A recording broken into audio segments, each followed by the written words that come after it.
Hey, JC from Avis Ford. We'll talk about in the review with the Bronco Sport. This is a Big Bang package. I drove it for a night, and I want to tell you what I thought. As much as I want to not be into it because it is a small SUV, I like this thing. Okay, and I'll tell you why. Okay, first is the shape of this thing. It doesn't look like every other rounded off, plain old white bread SUV that I hate to say, but a lot of them look like nowadays. It looks like a Bronco, okay?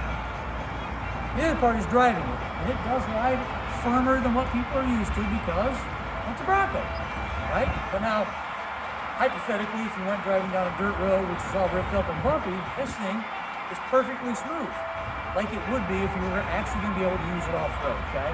And that's where this car becomes fun, okay?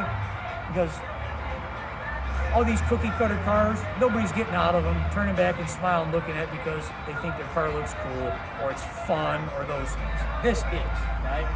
So I want you to see something on the inside here, too. Take a look at this dash. It's short, and it's vertical, like they used to be, okay?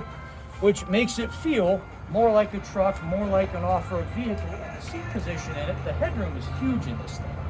I'm 5'11", I've got a solid foot plus above my head in this car, and call me sentimental, but used to be when you drove a pickup truck, your steering wheel was below eye level, where a lot of these cars now, you're sat down in them so much that you don't get that feeling. With this you do, which makes you feel like you're taller in the car because you are, okay?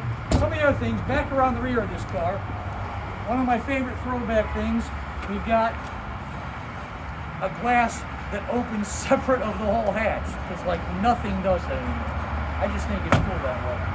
But open this thing up, and a couple of cool things, with the seats folded down, you've got a flat load deck, and this is hard plastic for the load area and the back of the back seats, okay? One of the other neat things, I got to do this last night, there's lights under the hatch that can be turned on from inside.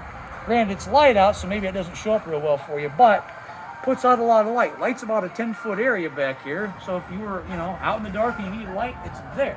It's a functional SUV. And those of you that know me know that this isn't normally my kind of thing, but I like this car. So you need to come try one out. Questions, hit me in the comments. I'll try to answer as many as I can. Thanks.